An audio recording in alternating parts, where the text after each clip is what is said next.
मुदच्यते पूर्णस्य पूर्णमादाय पूर्णमेवावशिष्यते। ॐ शान्ति शान्ति शान्तिः।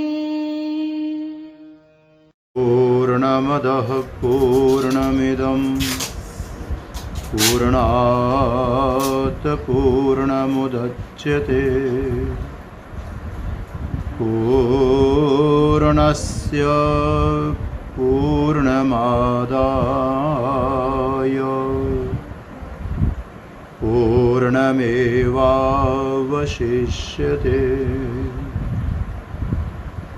ॐ शान्तिः शान्तिः शान्तिः। शङ्करं शङ्कराचार्यं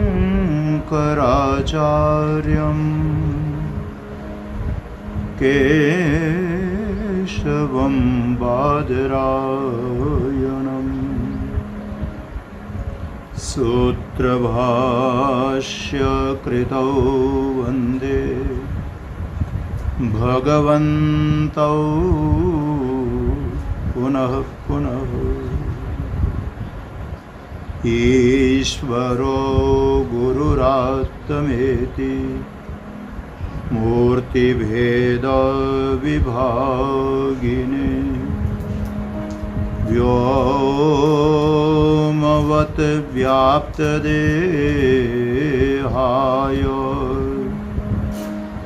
दक्षिणामूर्तये नमः। ॐ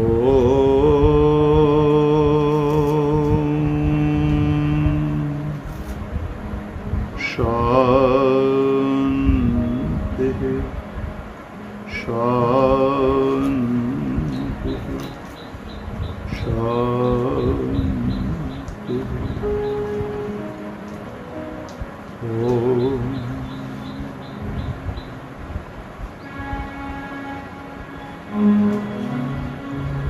श्री कृष्ण गोविंद हरे मुरारे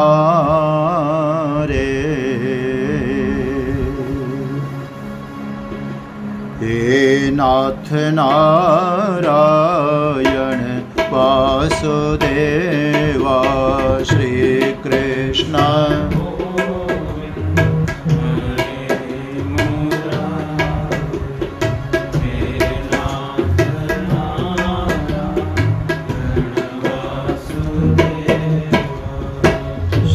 कृष्ण गोविंद हरे मुरारे हे नाथ नारायण वासुदेवा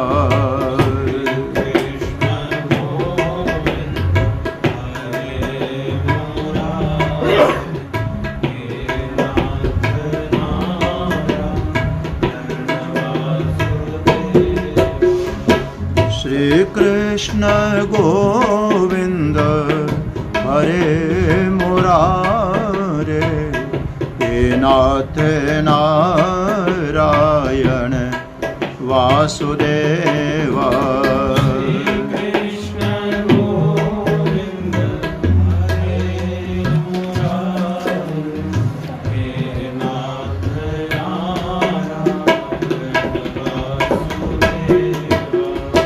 श्री कृष्ण गोविंद हरे मुरारे हे नाथ नारायण वासुदेवा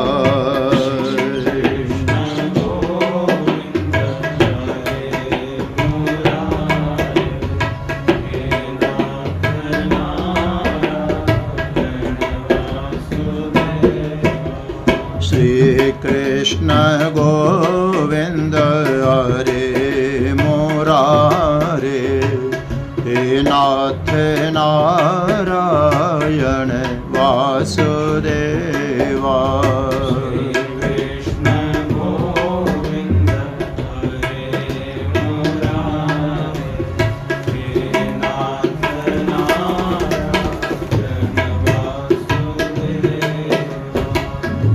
नाथ नारायण वासुदेवा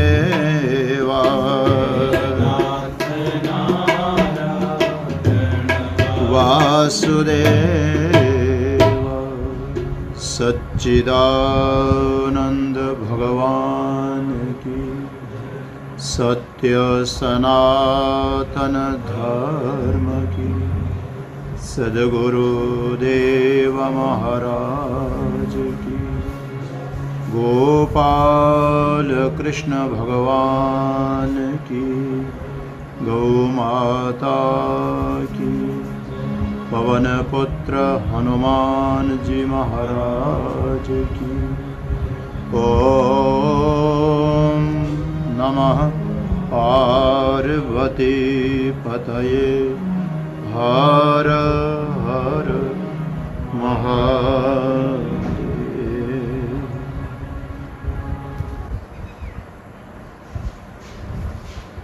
जहाँ कहीं भी अध्यात्म प्रेमी साधक निवास कर रहे हैं, प्रतिदिन अपने अध्यात्म साधना के लिए सुंदर वैदिक संदेश जिसके माध्यम से पहुंच रहा है, प्रेमपुरी जी अध्यात्म विद्या भवन मुंबई, जहां 365 दिन अध्यात्म चिंतन होता है और सुदूर स्थानों पर बैठे हुए साधक नेट के माध्यम से वहाँ भी अपना ब्रह्मचिंतन, आत्मचिंतन, भगवत भक्ति अभ्यास करते हैं। प्रेमपुरी जी अध्यात्म विद्या भवन का संपूर्ण विश्व पर बड़ा उपकार है। देखिए, उसी क्रम में इन दिनों आप लोग ईशावास्य उपनिषद श्रवण कर रहे हैं। शुक्ल यजुर्वेदीय ईशावास्य उपनिषद बहुत महत्वपूर्ण ग्रंथ हैं। कलेवर की दृष्टि से भले ही बहुत बड़ा नहीं है, परंतु अर्थ दृष्टि से देखो तो महान ग्रंथ है। इस उपनिषद के उपासना प्रसंग पर विगत दिनों से हम लोग चिंतन कर रहे हैं। कल संभूति उपासना का प्रसंग चल रहा था। संभूति शब्द की एक व्याख्या आई है, संभवनम षोडश कलम,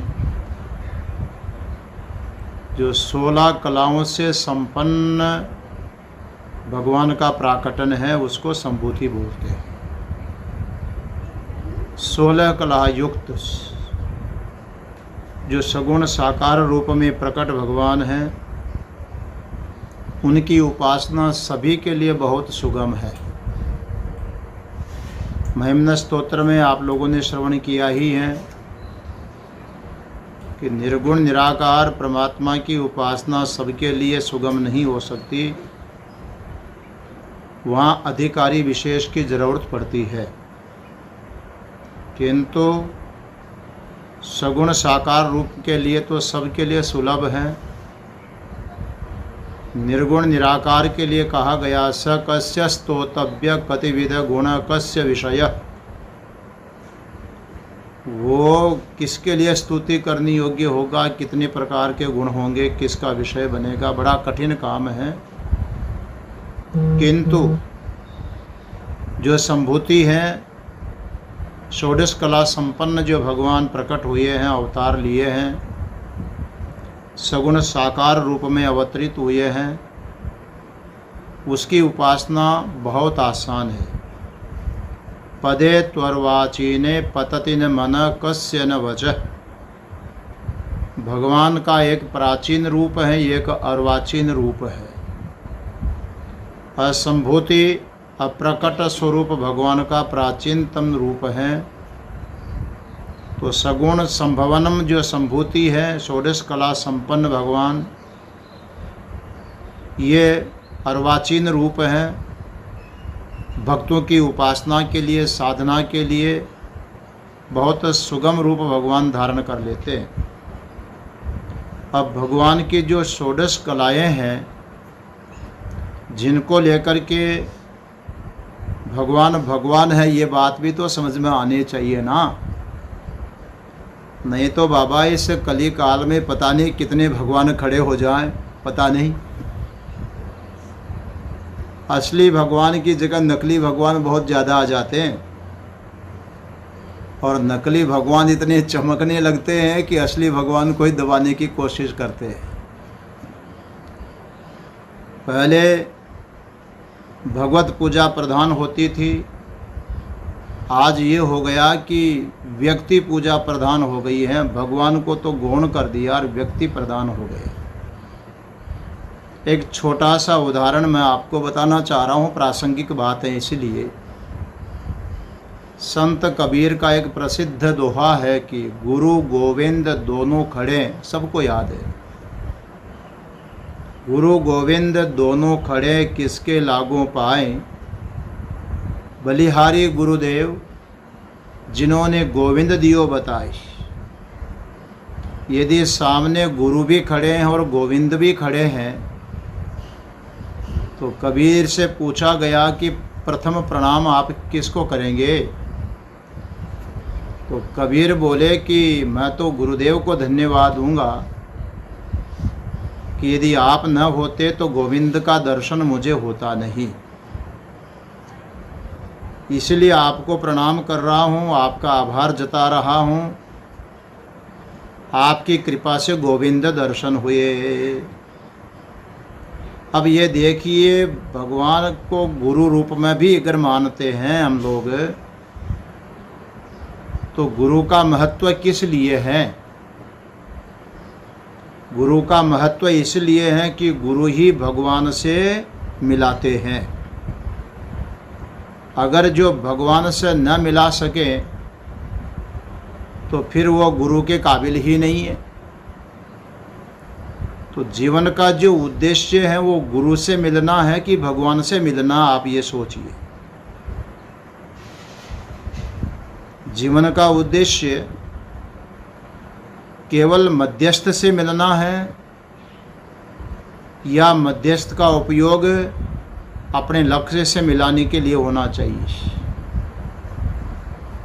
सचमुच में जीवन का जो उद्देश्य है वो भगवान की प्राप्ति है, और भगवान की प्राप्ति गुरु के बिना, मध्यस्थ के बिना, मार्गदर्शक के बिना संभव नहीं है।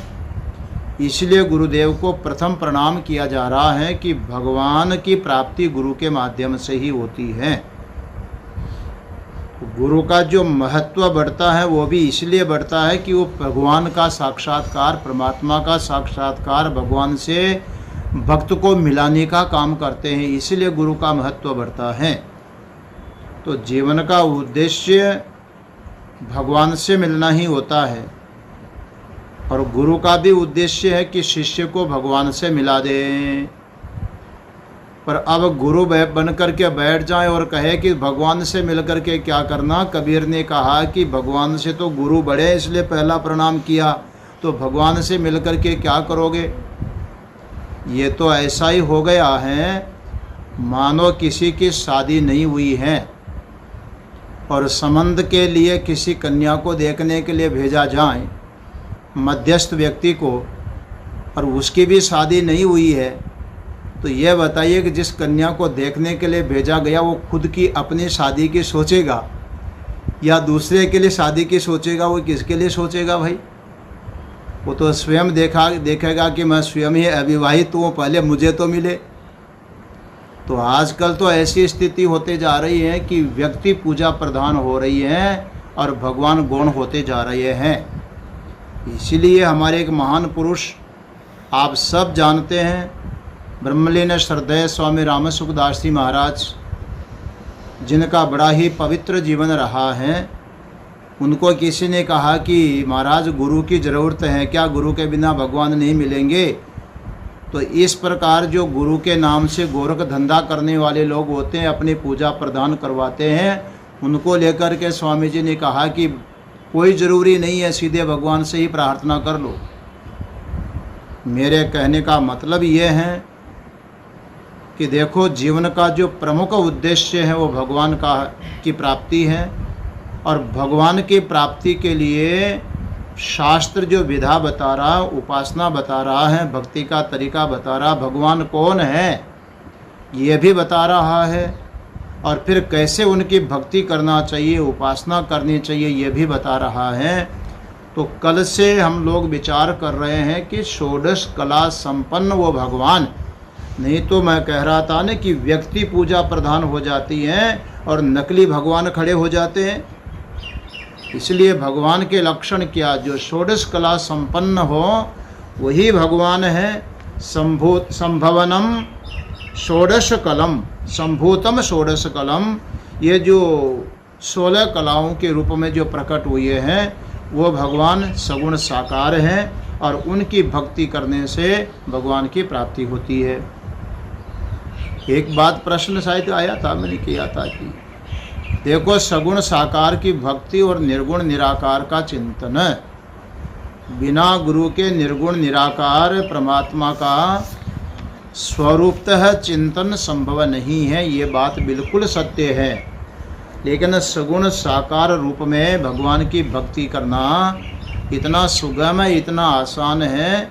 बहुत अध्यात्म की बजाय भी भगवान की महिमा, उनका चिंतन करते करते भगवान हमारे चित्त को शुद्ध बना देंगे, उसका चिंतन उसको शुद्ध बना देगा, या यूँ कहिए। तो इस प्रकार से भगवान का चिंतन करने के लिए षोडश कलाओं के रूप में अभ्यास करना चाहिए।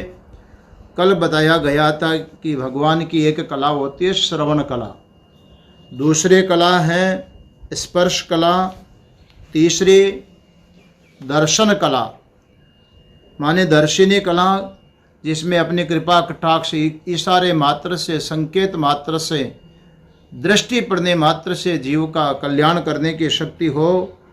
चौथा आदिनी जो कला बताया गया है खाने की, देखो द्रौपदी का उदाहरण दिया था, उसके अक्षय पात्र में कुछ नहीं था, एक साग का पत्ता था, और उसको भगवान ने अदन करके पूरे विश्व को तृप्त कर दिया। ये कला कोई सामान्य व्यक्ति नहीं कर सकता है, ये भगवान की कृपा है, भगवान की शक्ति है। इसी प्रकार से पंचम बताया था क्षोभिणी कला, आह्लादित कर देने वाली कला।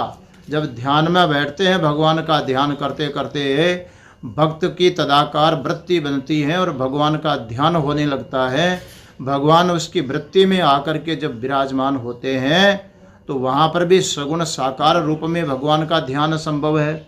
वंशी विभूषित करान नवनीरदाभात पीताम्बरादरुण बिंब फलाधरोष्ठात पूर्णेन्दु सुंदर मुखात धरविंद नेत्रात कृष्णात परम किमपि तत्वमहम न जाने।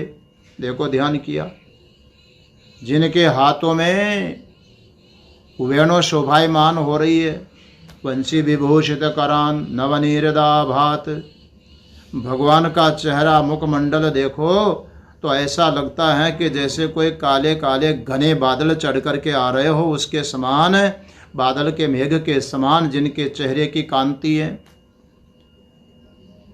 पीताम्बराधरुण बिंब फलाधरोष्ठात, भगवान पीताम्बर धारण किए हुए हैं, उनके अधर ओष्ठ देखो आप, जैसे कोई अरुण बिंब सूर्य का जो प्रकाश है वो ओष्ठों में प्रतिबिंबित होकर के प्रकट हो रहा हो, कितने सुंदर लग रहे हैं।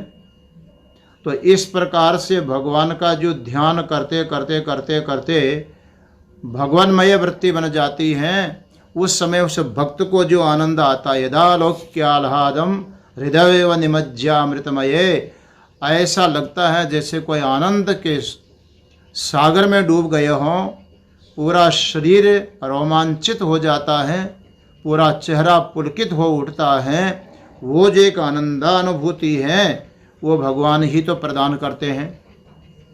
इस प्रकार से भगवान की एक संकल्प कला होती है जिसको बोलते हैं, देखो संकल्प कला, अपने संकल्प मात्र से ही जीव भी संकल्प करता है और भगवान भी संकल्प करते हैं।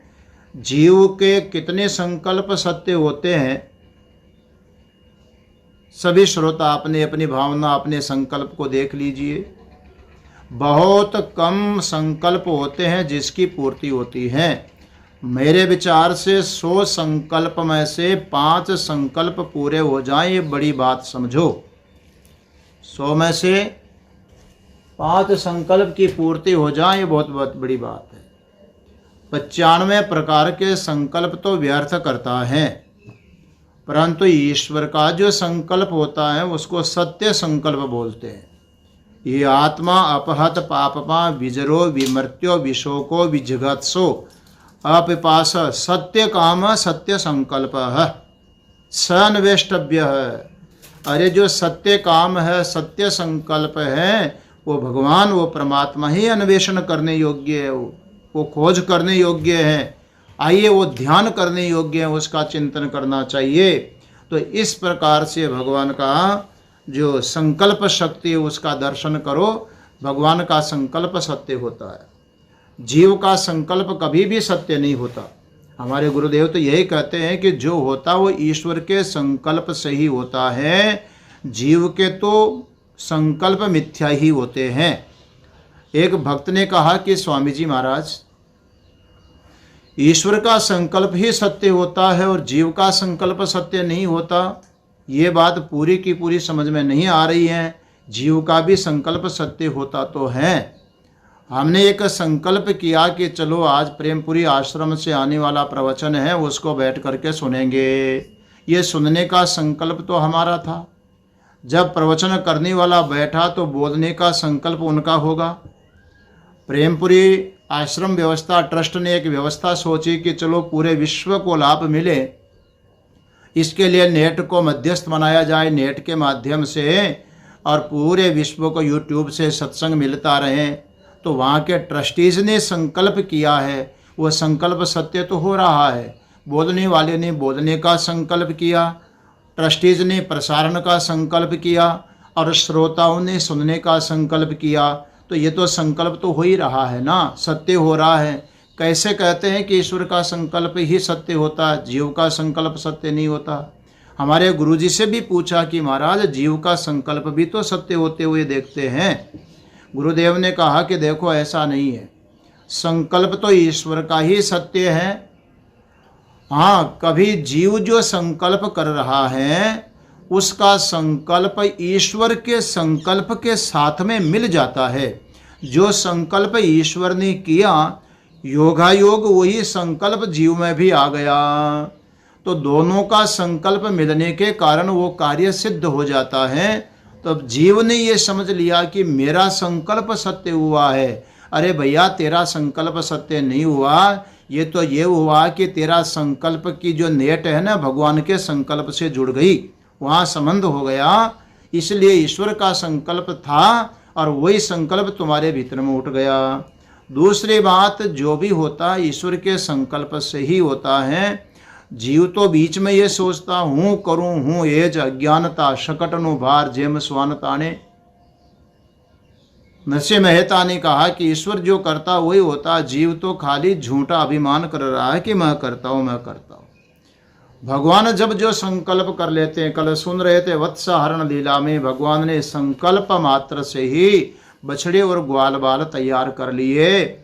इस प्रकार से देखो सगुण साकार रूप में प्रकट होकर के जो भगवान निर्गुण निराकार सगुण निराकार स्वरूप में ईश्वर दृष्टि में उस असंभूति की स्थिति में करते हैं, साकार रूप में भी वही कर रहे हैं। जो ईश्वर है उसका संकल्प हुआ था। छांदोग्य श्रुति का मंत्र आपको बताया था कि सदैव स्वमेदमग्र आसित एकमेवा अद्वितीयम तद अक्षत बहुश्याम प्रजाइए। वो जो सत था उसने ईक्षण शक्ति के द्वारा एक संकल्प कर रहे हैं। उनकी ईक्षण शक्ति ही उनकी माया है, उनकी शक्ति है। बहुत श्याम प्रजाइए, बहुत रूप से प्रकट हो जाऊं। ये बहुत रूप में प्रकट होने का जो संकल्प किया है ईश्वर ने, और वो सारे जगत के रूप में प्रकट हो गए।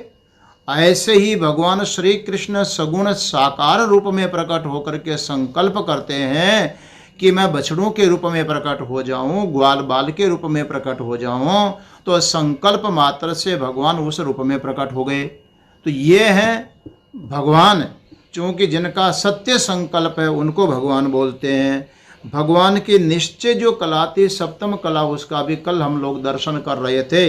निश्चय कला में भगवान जीव के लिए पहले ही निश्चय कर देते हैं। ये जीव स्वयं बड़ा निर्धारित नहीं करता है, भगवान निर्धारित करते हैं कि पैदा होने वाले जीव को इस शरीर में कितने समय तक रहना है, उसकी उम्र कितनी होगी, उसके कर्म क्या होंगे, उसको कितना साधन सुविधाएं, धन संपत्ति, अनुकूलता प्रतिकूलता आदि का संयोग उपलब्ध होगा, कितनी विद्या उसको प्राप्त होगी, और साथ साथ में उसके शरीर का पर्यवसान परिसमाप्ति निधन कब होगा। ये 5 चीज़ों का संकल्प ईश्वर पहले ही से कर लेता है।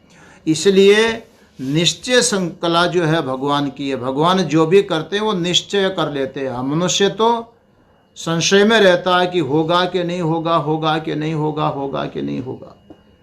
लेकिन भगवान को ऐसा संशय कभी भी नहीं हुआ कि क्या हुआ और क्या होगा, होगा या नहीं होगा। रात और दिन मनुष्य को जो भय लगा रहता है उसका कारण है कि उसके भीतर में निश्चय नहीं है, एक दृढ़ता नहीं है। और भगवान सदैव निर्भय रहते हैं, उसका कारण है कि भगवान को निश्चय है, निश्चय। इसलिए भगवान की जो निश्चय रूपी कला है उसके चलते भगवान सदैव निर्भय रहते हैं। और जीव में निश्चय नहीं होने के कारण महाराज डामाडोल होते रहते हैं, गोल पेंदे के लोटे की तरह लुढ़कते रहते हैं। गंगा गए गंगादास, यमुना गए यमुनादास, जिधर जाए संग का रंग चढ़ता जाता है। भगवान पर संग का रंग नहीं चढ़ता, भगवान का रंग सब पर चढ़ सकता है, लेकिन सबका रंग भगवान पर चढ़े कोई जरूरी नहीं, संभव ही नहीं है। भगवान जो निश्चय करते हैं उनका दृढ़ निश्चय होता है, अटूट निश्चय होता है। 8वीं जो कला बताई गई है भगवान के सगुण साकार की, वो है अहंता कला। अहंता माने अहम रूप से भगवान को सदैव अपने स्वरूप का बोध रहना। भगवान श्री कृष्ण के जीवन में देखो सारी के सारी कलाएं उपलब्ध होगी। आप देखते हैं भगवान श्री कृष्ण गीता में कहते हैं अहम आत्मा गुडाकेश सर्वभूताशय स्थित अहम आदिश्च मध्यम च भूतानाम अंत एव च। ये भगवान की अहमता है। अहम आत्मा, मैं सब की आत्मा हूँ, सर्वभूताशय स्थित है, संपूर्ण भूत प्राणियों के भीतर में देश में बैठा हुआ हूँ। ईश्वर सर्वभूतानां हृदय से अर्जुन तिष्ठति, जाकर के 18वें अध्याय में जिसको कहा, 10वें अध्याय में तो भगवान कहते हैं अरे जो सबके हृदय में बैठा आत्मा तो मैं ही हूँ। ये भगवान की अहमता है। जीव रूप से भी भगवान सबके भीतर में प्रविष्ट हो रहे हैं। छांदोग्य श्रुति में आया है कि अनेन जीवेन आत्मना अनुप्रविश्य नाम रूपे व्याकरवाणी। शरीरों का निर्माण करने के बाद भगवान ने कहा कि देखो अब मैं इनके भीतर में जीव रूप से प्रविष्ट हो रहा हूँ। तो सबके भीतर में जो अहम अहम अहम उठ रहा है, उस अहम के रूप में भी भगवान सबके भीतर में बैठे हुए हैं। इसलिए अहम आदिश्च मध्यम च भूतानाम अंत एव च, संपूर्ण भूतों का आदि मध्य और अंत भगवान कहते हैं मैं ही हूँ, मैं ही हूँ। ये जो निश्चय है आत्मा रूप से, ये भगवान को सदैव निश्चय रहता है। जीव को तो निश्चय करना पड़ता है, बार बार करना पड़ता है, अभ्यास करना पड़ता है। भागवत के समापन पर सुखदेव जी महाराज ने राजा परीक्षित को पूछा कि बताओ तुम्हारा मरने का, मृत्यु का भय गया है कि नहीं। तो परीक्षित जब बोला नहीं है तो वहाँ पर सुखदेव जी महाराज को जरा आश्चर्य भी हुआ, डांटने भी लगे। फिर आखिर में कहा चलो मैं एक बार और उपदेश करता हूँ, तुम निश्चय करो। अहम ब्रह्म परम धाम ब्रह्माहम परमम पदम। वो परम धाम ब्रह्म अहम हूँ। तो भगवान को सदैव इस बात की स्मृति बनी रहती है कि मैं संपूर्ण भूतों के अंतरात्मा मैं हूँ। अब ये मिथ्या जो अहंकार जो लोग करते हैं ना, शरीर को लेकर के, इंद्रियों को लेकर के, मन को लेकर के, बुद्धि को लेकर के, अथवा शरीर के बाहर के संयोगों को लेकर के जो मिथ्या अहंकार करता है, उस अहंकार की बात यहाँ पर नहीं है। फिर तो सारे के सारे भगवान हो जाएंगे। अहंकार तो सभी कर रहे हैं। यहाँ अहंकार का तात्पर्य नहीं है, भगवान की जो अहमता कला है कि अहम रूप से, आत्मा रूप से मैं सबके भीतर में विद्यमान हूँ, विराजमान हूँ, इस बात का निश्चय भगवान रहते हैं अहम रूप से कि सबके अंतरात्मा में ही हूँ। ये कला जिनके भीतर में है वो भगवान के लक्षण बताए गए हैं। नवम लक्षण बताया गया है भगवान का षोडश कला का सर्वज्ञता, जिसका विचार मैंने एक दिन पहले भी आपसे कहा था कि भगवान में सर्वज्ञता है, वो सब को जानते हैं। चतुर्थ अध्याय में गीता में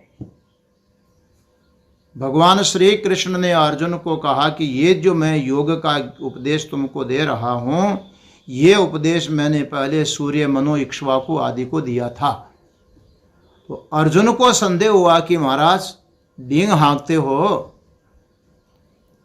सूर्य को, मनु को, इक्ष्वाकु आदि को आपने ये ज्ञान दिया, आप तो अभी अभी प्रकट हुए हो यशोदानंदन, आप देव के नंदन हो, यशोदानंदन हो, दोनों तरह से लोग आपको बोलते हैं, पर यह बताइए कि सूर्य जो प्रारंभ में सृष्टि के आदि में था उसको आपने उपदेश दिया, मेरे समझ में नहीं आता।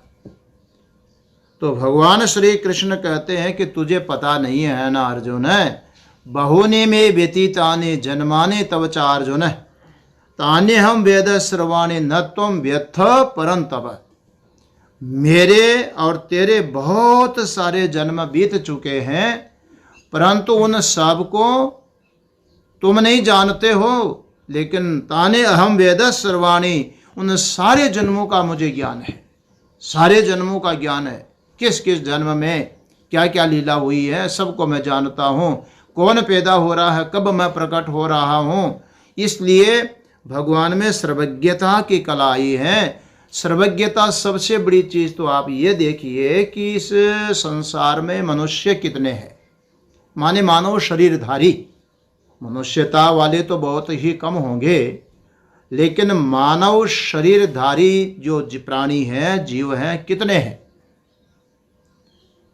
130-135 करोड़ तो भारत के माने जाते हैं, बता रहे हैं इतने एक मनुष्य तो इस भारत भूमि पर है। अब इसके अलावा पूरे विश्व को देखो तो 6-7 अरब तो होंगे ही होंगे। तो इतने सारे जो मनुष्य हैं, उन सारे मनुष्यों को ही भगवान ने कर्म का अधिकार दिया है कि जिस प्रकार का कर्म करोगे उस प्रकार का कर्म का फल तुमको प्राप्त होगा।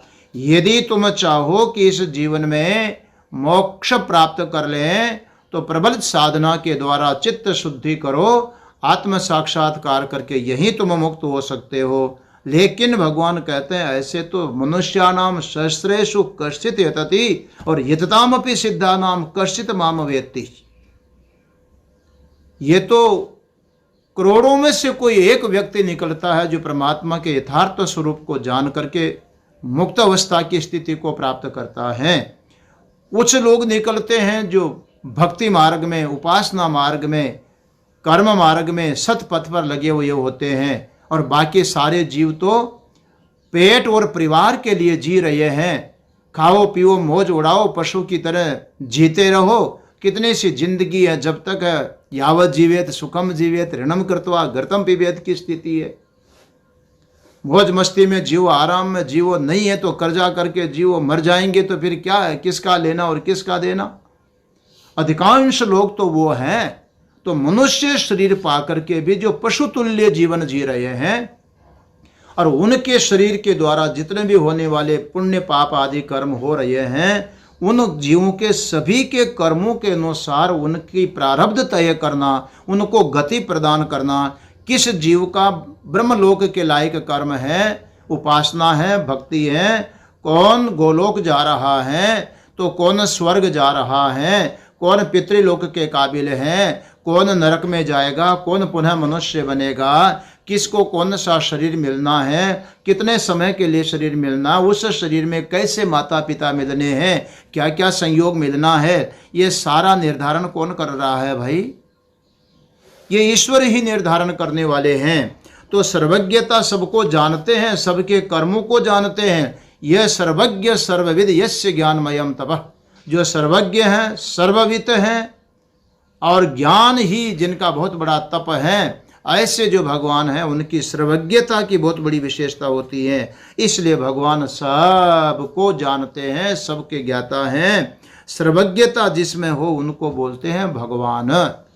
ये हैं संभूत, ये हैं षोडश कला संपन्न भगवान, ये हैं सगुण साकार भगवान, जिनमें सर्वज्ञता का लक्षण हो। ये लक्षण आना चाहिए। द्वारका 7वां दिन समुद्र में डूबेगी, उसके पहले ही भगवान को पता चल जाता है। यदुवंशियों को कहते हैं भाई खाली कर दो, द्वारका डूबने वाली है। क्या होने वाला ये भगवान को पता है, कहाँ क्या हो रहा है ये भगवान को पता है। इसलिए भगवान सर्वज्ञ कहलाए हैं। सबको सर्वज्ञ माने सबको जानते हैं।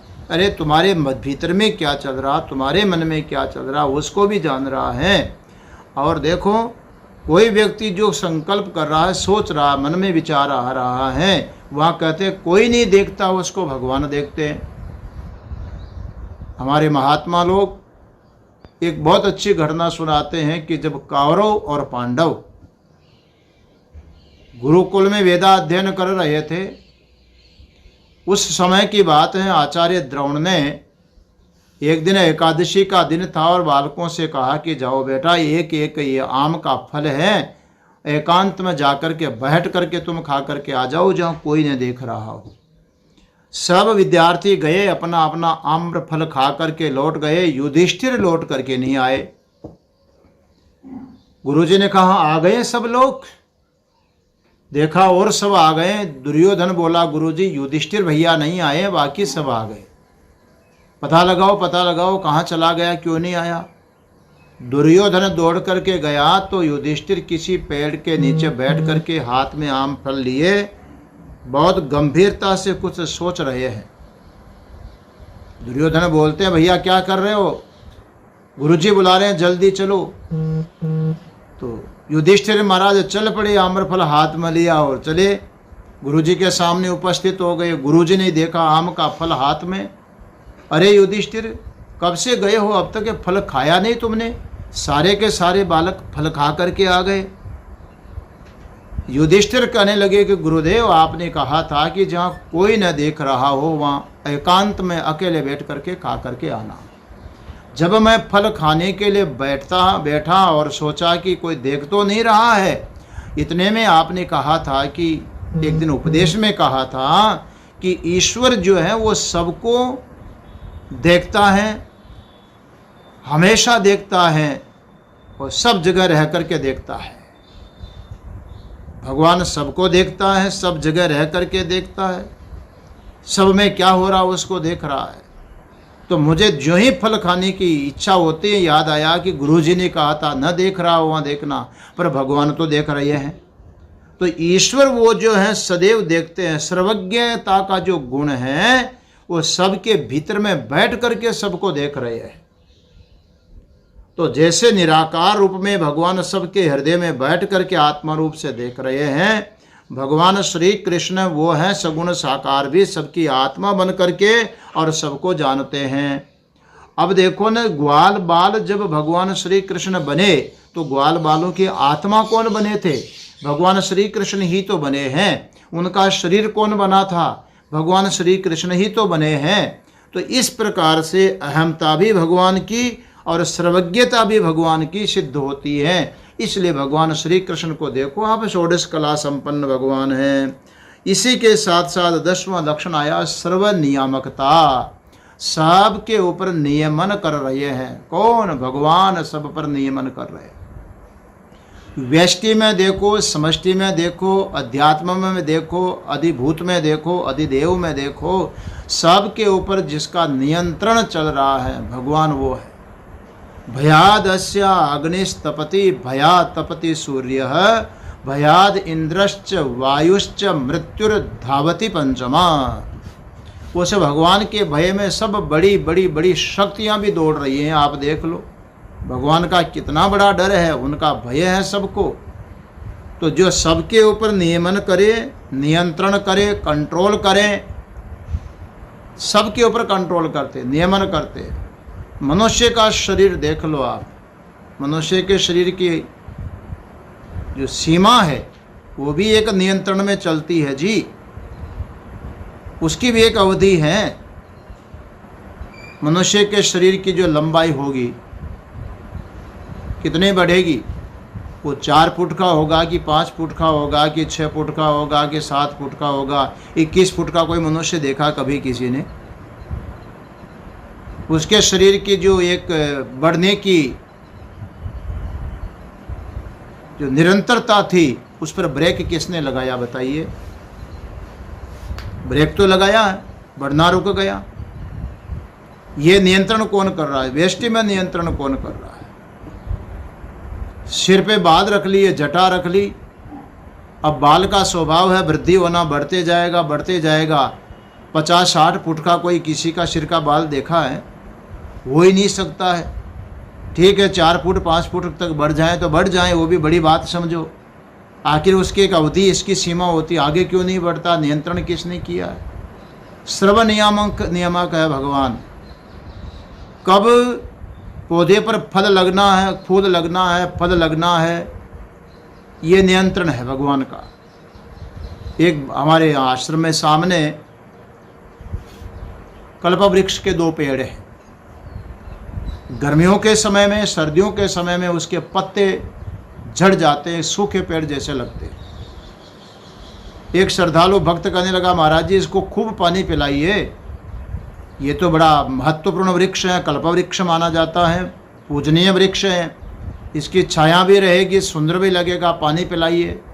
हमने खूब पानी पिला करके देख लिया, लेकिन पत्ते नहीं आए। और जो ही आषाढ़ की बारिश शुरू हुई, पहली बारिश होते ही उसके पत्ते निकलने शुरू हो गए।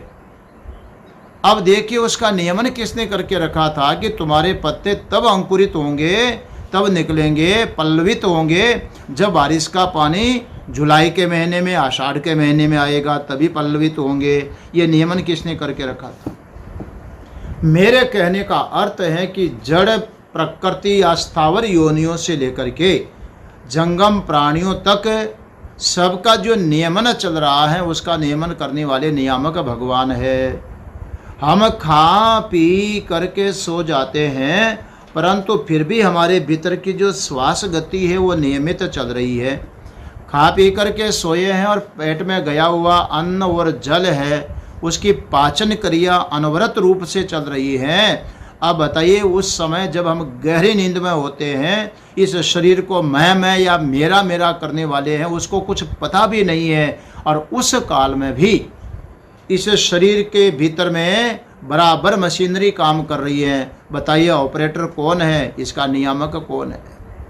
आँख को देखना है, कान को सुनना है, नाक से सूंघना है, वाणी से बोलना है, ये नियमन कौन कर रहा है? तो सारा जो कंट्रोल जिनके हाथ में होता है, सर्व नियामकता, शरीरों के भीतर भी, प्रकृति के भीतर भी, और बड़े बड़े देवताओं जैसे दिव्य शक्तियों के अंदर भी ये जो मर्यादाएं चलती है वो भगवान के नियमन में चल रही है। भगवान ही उनका कंट्रोल करने वाले हैं। अब किसको कितनी उम्र मिली है और कब किसके शरीर प्रारब्ध पूरा होने वाला, ये भी भगवान के संकल्प में निहित है। इसलिए सर्व नियामकता जिनके अंतर्गत हो वो भगवान, उनको सगुण साकार रूप में सबके पर कंट्रोल करे, सबको अधीन करे। भगवान सर्व नियामक हैं, इसलिए सबको अपने अधीन कर करके रखते हैं। आविर्भाविनी कला भगवान में होती है, अंतर्भाविनी कला भगवान में होती है, विश्वरूप दर्शिनी कला भगवान में होती है। आविर्भाविनी कला भगवान वो हैं महाराज, अचानक जहाँ जरूरत पड़ी, जैसी परिस्थिति है वहाँ भगवान का आविर्भाव हो जाए। आश्चर्य होता है। इस धरती को जल में से बाहर ला करके स्थापित करने के लिए, क्योंकि ब्रह्मा के सामने जो समस्या थी, मैथुनी सृष्टि के लिए धरती चाहिए, तो भगवान महाराज वराह बन करके नाक के भीतर से प्रकट हो गए, आविर्भाव हो गया। आप देखिए कहीं से भी भगवान का प्राकटन हो जाता है। भक्त प्रहलाद की रक्षा करने के लिए और कुछ नहीं था तो खंभे को फाड़ करके भगवान का वहां पर आविर्भाव हो जाता है। ये भगवान की कला है, आविर्भाव प्रकट होने की कला। जब जहाँ जैसी परिस्थिति होती है, भगवान कब किस रूप में प्रकट हो जाए कुछ भी नहीं कहा जा सकता है। ये सगुण साकार रूप में भगवान की विशेषता होती है। कई कई लोग ऐसे बोलते हैं कि महाराज अमुक रूप में कोई ऐसा प्राणी दिखाई पड़ा और हमारा काम होने के बाद गायब हो गया। इसका मतलब भगवान का परम भक्त है, भगवान किस रूप में आए उसका काम करके चले गए पता भी नहीं चलता। तो आविर्भाविनी जो कला है, प्रकट होने की कला, जैसे भगवान नरसिंह प्रकट होते हैं, वहाँ भक्त प्रकट होकर के उसका काम किया। ये गजेंद्र मोक्ष में देखो, भगवान तत्काल दौड़े हुए आते हैं जो ही गजेंद्र ने पुकारा। इसलिए भगवान का आविर्भाव होता है। अन्य जीवों को तो जन्म लेना पड़ता है, पर भगवान तो स्व इच्छा से आवे थे। आविर्भाव का ये भी अर्थ होगा कि भगवान का जो प्राकटन है वो कर्मवश नहीं है, इच्छावश है। भगवान अपनी मर्जी से, अपनी इच्छा से प्रकट हो जाते हैं। जीव का जन्म जब होता है तो वो कर्म के वश में होकर के, ईश्वर के अधीन होकर के जन्म लेना पड़ता है। पर भगवान का आविर्भाव स्वतंत्र आविर्भाव है। जब जहाँ जैसा चाहे भगवान वैसा रूप धारण कर लेते हैं। ये कला भगवान की है। और अंतर्भाविनी कला, भगवान तो ऐसे योगी हैं महाराज, अंतर्भाविनी, कहाँ लुप्त हो जाए, कहाँ छुप हो जाए पता ही न चले। गोपियों को जरा अभिमान हो गया था कि अरे इस यदुवंशी को, इस माखन चोर को तो हम अंगुलियों पर नचा सकती हैं। और भगवान गोपियों को जब अपना अभिमान होने लगता है, उस समय आप देखिए भगवान श्री कृष्ण वेणुनाद किया, सारी गोपियों को एक शब्द मात्र से वशीकरण की लीला भी भगवान की देख लो आप। गोपियाँ दौड़ी आती हैं, सब अपने अपने काम को, कहीं जो जिस परिस्थिति में थी, घर में थी, कोई पति की सेवा कर रही थी, तो कोई बच्चे को दूध पिला रही थी, तो कोई बिस्तर लगा रही थी, कोई गाय बछड़ों को व्यवस्थित कर रही थी। जो काम हो रहा था ज्यों का त्यों छोड़ करके दौड़ पड़ी और भगवान के पास में जहाँ बांसुरी वेणुनाद हो रहा पहुँच गई। वहाँ से भगवान ने जब उनकी परीक्षा लेनी शुरू की कि जाओ जाओ वापस जाओ, तुम अपनी पति की तो सेवा नहीं करती और रात्रि के समय यहाँ दौड़े दौड़े कैसे, जाओ वापस जाओ। गोपियाँ कहने लगी है अंतर्यामी, ऐसी कठोर भाषा का प्रयोग मत करो, हम वापस लौटने के लिए नहीं आई हैं। तो भगवान कहते नहीं जाना पड़ेगा, तुम नहीं जाओगी तो फिर मैं जाऊँ। फिर भी कोई गोपी नहीं हटती तो भगवान श्री कृष्ण अचानक उनके सामने से अंतर्धान हो गए। ये अंतर्धान होने की भगवान की एक शक्ति है। और जब प्रकट होते हैं तो एकाएक गोपियों के सामने भगवान फिर प्रकट हो जाते हैं। तो छुपने की कला है, प्रकट होने की कला है, आविर्भाव की कला है, लुप्त होने की कला है। ये भगवान की विशेष कलाएं होती हैं। और विश्वरूप दर्शन कला के लिए तो कहना ही क्या महाराज, ये बहुत बड़ी कला है भगवान की। विश्वरूप दर्शन कला, भगवान श्री कृष्ण जुमाही लेते हैं और मैया यशोदा देखती है कि सारा विश्व इनके मुंह में समाया हुआ है। उस समय यशोदा मैया को लगा कहीं मुझे स्वप्न आ गया या कुछ बेटा कोई योगी है, जादूगर है, क्या है समझ में नहीं आई। भगवान पर मिट्टी खाने का इल्जाम लगा। एक ग्वाले ने शिकायत किया कि मैया तेरा लाला तो मिट्टी खाता है, इसका पेट खराब हो जाएगा। और जब मैया ने डांट डूट करके कहा कि मुंह खोल करके देखा लाला मिट्टी खाई, तो आप सबको कथा मालूम है भीतर में क्या देखती है यशोदा मैया। सब कुछ भगवान श्री कृष्ण के भीतर देखती है। गीता के 11 अध्याय में अर्जुन ने कहा महाराज हो सके तो आप अपने विराट विश्व रूप को दर्शन करवा दीजिए। तो अर्जुन देखता है कि वायुर्यमोग्नि वरुण शशांक प्रजापतिस्त्वं प्रपितामहश्च, अरे सब कुछ महाराज आप हो, सबके आपके भीतर में सबको देख रहा हूँ। ये विश्व रूप दर्शन में प्रकट होने की जो कला है ये भगवान में हो सकती है। और नानाकार दर्शन भगवान का होता है। देखो भगवद गीता का 10वां अध्याय और 11 अध्याय आप अवश्य पढ़िएगा। 10वें अध्याय में भगवान के नाना आकार प्रकट होने की कला है, तो 11 अध्याय में भगवान के विश्व रूप दर्शन दिखाने की कला है। अनेक रूपों में भगवान ने अपना वर्णन करते हुए कहा और अंत में अर्जुन को 10वें अध्याय में कहा, अथवा बहोने तेन किम ज्ञातेन तवा अर्जुन विष्टव्याहमिदम कृष्णम एकांशेन स्थितो जगत। क्या क्या बताऊं तुझे, ये नाना रूप में जो कुछ दिख रहा है ना, इन सब के भीतर मैं ही बैठा हुआ हूँ। ज़्यादा जान करके तुमको क्या लेना देना है। सच्चाई है कि अहम विष्टभ्य इदम, ये सारा जो संपूर्ण जगत है इसको एक अंश में स्थित करके और मैं विद्यमान रहता हूँ, धारण करके विद्यमान रहता हूँ। तो इस प्रकार भगवान नाना आकारों में अपने आप को दिखाने की क्षमता रखते हैं। ये है भगवान का जो सगुण साकार का रूप का ध्यान करने की विधा।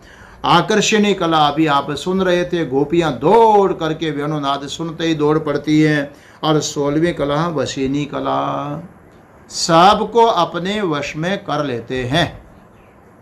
एको वशी सर्वभूतांतरात्मा, जो सब के अंतरात्मा भगवान है, वही एक सबको अपने वश में करने वाला है। इसलिए अपने आप को और सबको अपने वश रखने वाले भगवान 16 कला संपन्न जो भगवान हैं, इस प्रकार से इस भावना के साथ में एक एक लीला को भी, भगवान की एक एक कला को भी, एक एक विशेषता को, वैशिष्ट्य को भी कोई भक्त बैठ करके यदि ध्यान करते हुए उनके उन रूप का ध्यान कर रहा, उनकी कला का ध्यान कर रहा है, विश्व रूपिणी कला का ध्यान कर रहा, नानाकार रूपिणी कला का ध्यान कर रहा, वशिनी कला का ध्यान कर रहा है, नियामक कला का ध्यान कर रहा है। भगवान की जो 16 कलाएँ हैं, जिस जिस कला को लेकर के भगवान का ध्यान करते हैं, चिंतन करते हैं, उपासना करते हैं, ये नियम है कि जो उपास्य के लक्षण होते हैं वह जो ही उपासक को तादात्म्य संबंध होता, तदाकारता प्राप्त होती है, तो वो सारे लक्षण उसके भीतर उसको आने लगते हैं। यही कारण है कि बहुत सारे योगी आदि जो लोग होते हैं वो बहुत बैठे बैठे कहाँ से कहाँ की चीज़ बता देते हैं। इसलिए कि सर्वज्ञता आदि रूप से भगवान का ध्यान चिंतन करते हैं तो वो स्थिति अंतःकरण की उन भक्तों की भी बन जाती है। तो उनमें फिर षड ऐश्वर्य, ये क्या अष्ट ऐश्वर्य जो हैं, सिद्धि आदि रिद्धियाँ हैं, ये सब के सब उसके भीतर में आने लगती है। हनुमान जी महाराज को कैसे आ गई जी, सूक्ष्म रूप धरि सिंह ही दिखावा। तो ये जो भगवान का ध्यान करने से, सूक्ष्म रूप से भगवान का ध्यान किया तो सूक्ष्मता की स्थिति आती है। इस प्रकार उपासना का जो फल है, 16 कला संपन्न भगवान की उपासना करने से उसी प्रकार की स्थिति प्राप्त होती है। घड़ी इनकार कर रही है, ज़्यादा विस्तार अभी नहीं कर पाएंगे। कल प्रयास करेंगे कि इस प्रसंग को हम पूर्णता की ओर ले जाएं, क्योंकि ये जो 15 दिन का प्रवचन है और संपूर्ण उपनिषद के जितने मंत्र हैं, क्रमशः एक एक मंत्र पर हम लोग विचार कर सकें, उसका विचार कल से आगे बढ़ाएंगे। थोड़ा इसका जो फल है उस पर विचार करते हुए कि संभूति उपासना और असंभूति उपासना दोनों को किस प्रकार से अलग अलग करनी चाहिए कि एक साथ करनी चाहिए, एक साथ करेंगे तो क्या होगा, जुदा जुदा करेंगे तो क्या होगा, इसका विचार करके कल इसको विश्राम देंगे। आइए ब्रह्मचारी जी के भजन का आनंद आप लोग प्राप्त करें। यहीं पर आज के वक्तव्य को विश्राम देते हैं। हरि ओम तत्सत, हरि ओम तत्सत। प्रभु तेरी महिमा कौन बखाने, प्रभु तेरी महिमा कौन बखाने। जाको ब्रह्मा दिख नहीं जाने, जाको ब्रह्मा दिख नहीं जाने, प्रभु तेरी महिमा कौन बखाने, प्रभु तेरी महिमा कौन बखाने।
जाको ब्रह्मादिक नहीं जाने, जाको ब्रह्मादिक नहीं जाने, प्रभु तेरी महिमा कौन बखाने, प्रभु तेरी महिमा कौन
सच्चिदानंद भगवान की पूर्णमद पूर्णमिदं पूर्णात् पूर्णमुदच्यते पूर्णस्य पूर्णमादाय पूर्णमेवावशिष्यते। ॐ शान्ति शान्ति।